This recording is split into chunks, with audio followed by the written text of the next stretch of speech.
Really did affect my grades, to be honest. When you have only studying to do, you tend to procrastinate. I didn't know that, and they were getting a little bit toxic. Welcome back to this YouTube channel. Today I'm going to talk about things I wish I knew before I entered SS3 or high school / things you should know as you're entering. A little backstory: I did my secondary school in Nigeria, Abuja. So without further ado, let's get into this video. So the first thing I wish I knew was that final exams are not as difficult as they're projected to be. So whatever country you're in, at the end of your secondary school life, you're going to have this big exam. It might be the SAT, it might be JAM. For me, it was JAM, it was WAEC. Those exams are very important for you to get into college and other stuff. But these exams are always projected so difficult. You have to study really hard. Of course, you have to study really hard. But this exam was not as difficult as I was told. This was especially true for me when I entered JAM exam hall. JAM is the SAT of Nigeria. It's computer-based test, and I entered that with a very terrible mindset. This is so difficult. If I come out with 200 and above, I'm okay. It's difficult. Everybody knows JAM is difficult. But it wasn't like that. My first JAM was so easy, but the mindset I entered with was not so good. It really did affect my grades, to be honest. I just said to myself, if I knew that it was so easy, then I wouldn't have even stressed so much about it. I would have just studied like I usually did for my other exam. Of course, I studied really hard for it, but I was expecting like totally different things from what I got. My advice in this area is just for you to treat these exams like you would your normal exams. Study really hard for them, do the extra work, do whatever you can, possibly in a legal way, of course, to read and get yourself ready for these exams. But they are actually not as hard as they're projected. So far you put in the work, you're going to be all right. Okay, moving on to the next point. When to let go of friends. So at a point in time during my journey, I found myself hanging out with a group of friends that didn't really share my goals and my aspirations, values, and they were getting a little bit toxic. I was really just trying to manage them because they have been my friends for a very long time. If the people around you are very toxic, you don't need to manage them. You will be okay even if you're alone. If your friends are hindering you from achieving your goals, it's time to let them go and focus on being who you are. Stop trying to follow the it gang, trying to fit in. You're your own person, and just be content with who you are and work hard towards your goal, because at the end you might both not fit into their clique and you might lose out on your future. So do it at the right time so you will not be caught unawares.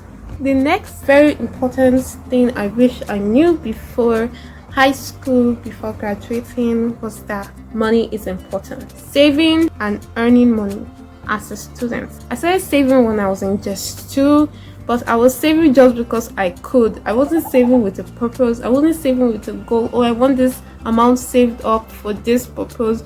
No, I was just saving because I could. And even till today, I'm still spending that money I saved.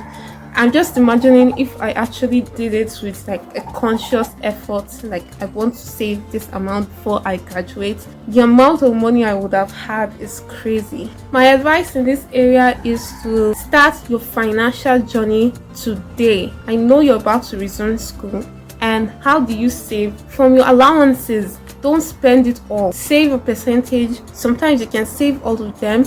Learn to cut out the excesses. Learn to not buy what you do not need. That's how you save. You make sacrifices in your everyday life that will help you later in the future.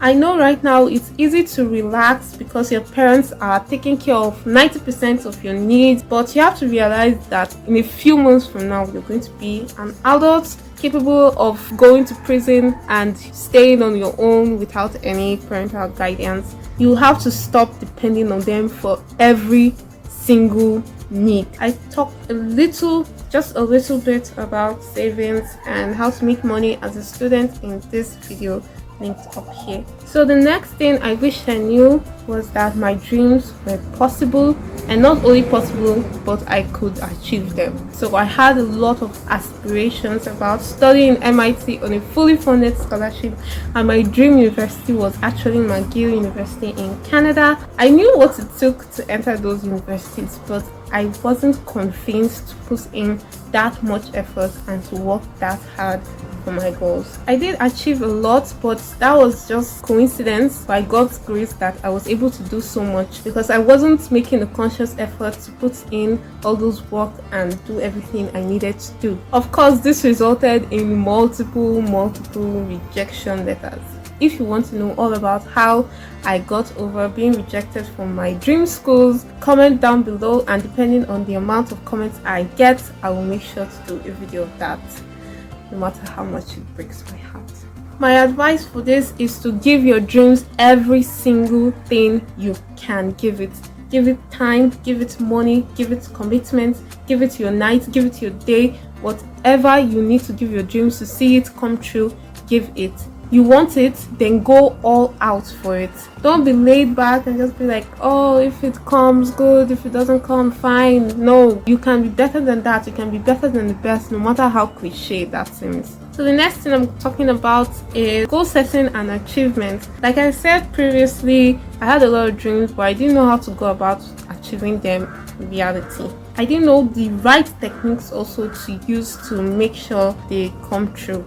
I used to be so relaxed during school period. I only studied 3 or 2 days before the exam. Sometimes I actually studied the night before the exam. I wasn't failing, and I feel like that was a contributing factor, because if I was getting low grades, I would definitely try to be better, but my grades were pretty above average. So I didn't really put in the effort, because I just said, oh, I'll read so hard to get that, and just after all, I'm not going to fail. I know I can do it, but I know that I won't get the highest grade. I just go with what I can get. There was only one time I actually remember making a conscious effort to be the best in my class, and that year I came out with 2 awards and the best overall score in my entire class, and probably the whole set, because I put in that effort. I was so determined that year. My advice for this is to just go online. YouTube is going to be your best friend. There are study tips, techniques, goal achievement systems. There are so many things that can help you get to that level you want to be at. So don't just do it on your own. Set goals, schedule, plan your day, write out whatever it is you want.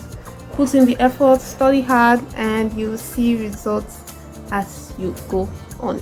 As I mentioned earlier, I wanted a lot of scholarships, particularly a fully funded scholarship that would see me through school, but I didn't really know timing of the scholarship. So not about the scholarships, but the timing. So basically, if you want to start school in September, then you need to start working and applying for scholarships and admission from October of the previous year. I didn't know that, and that really posed an issue with my timing and my education. So my advice for this is make proper research. Know that you have to start early, the year before, some months before the new year, October. For really early people, you can even start September of the previous year. So keep that in mind. Make proper research about the scholarship, the requirements. If you need your result before then, get all your documents and you'll be good. I've seen a lot of prom movies and prom high school drama, but when it was time for my own prom, I didn't go. Why, you ask? Because I was so wound up in a neat, tight circle of 4 friends. I didn't really want to go to prom, so my friends weren't going, and my other classmates, apart from small talks, coincidental meetups, or perhaps doing group projects, I didn't really associate and talk to other people outside that friendship circle I was in. So my advice for you is to speak to other people. I know you're so comfortable in your friends and you're so laid back with them. You can be yourself with them, but you can be yourself with other people too. So talk to someone today. And if you're lacking confidence and if you don't know how to go about that, I have a video linked somewhere. up here that will teach you how to be confident and relate to others, and you have no problem making more friends. I have personally taken the decision not to be so tight with a certain group of people, but to also expand my circle and speak to others. So prom is actually for building relationships and not just dancing and looking pretty in a pretty dress, although that will be also next. The next point is I needed a lot of extracurricular activities. Okay, so the Nigerian educational system prioritizes academics over clubs and extracurriculars and sports. They're not really that encouraged. In my school, we had clubs, but we didn't really know the purpose. So we weren't so into clubs. Of course, some people were because the clubs they joined, they enjoyed it, but I know I wasn't. The admission process for Nigerian schools doesn't emphasize on extracurricular. All you need is good grades to enter, like UK schools. But when it comes to US school and some Canadian schools, you need a lot of extracurricular activities, and you can start building your CV from when you are in secondary school. That goes without saying that I actually did volleyball for 3 years. I also had joined the club, press, debate and drama club. So my advice for you in this area is to find the club that you like. There are so many extracurricular activities. Some might not even be in your school. You can actually even start a club so that you won't be limited when it comes to applying for scholarships, applying for certain universities depending on where you want to go. These experiences are also really good for learning about the real world and helping people, volunteering your skills. Having something outside academics is very good for you, because when you have only studying to do, you tend to relax and procrastinate because you have excess time on your hands. But when you have other deadlines, you manage your time more appropriately. Moving on.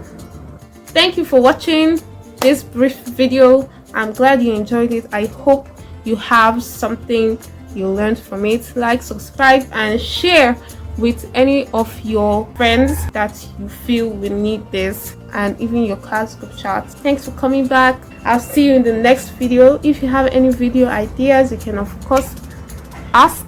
Also, I'm going to have a lot of videos coming up of how I'm going to preparing for going to university. It's going to be my first year starting October, so if you are interested in such content, please subscribe. Remember to subscribe. Don't forget to subscribe right now. Don't forget, don't procrastinate. Subscribe and go ahead and turn on notifications so that when I upload, you'll be the first to see it. Bye. Thank you for watching. Bye.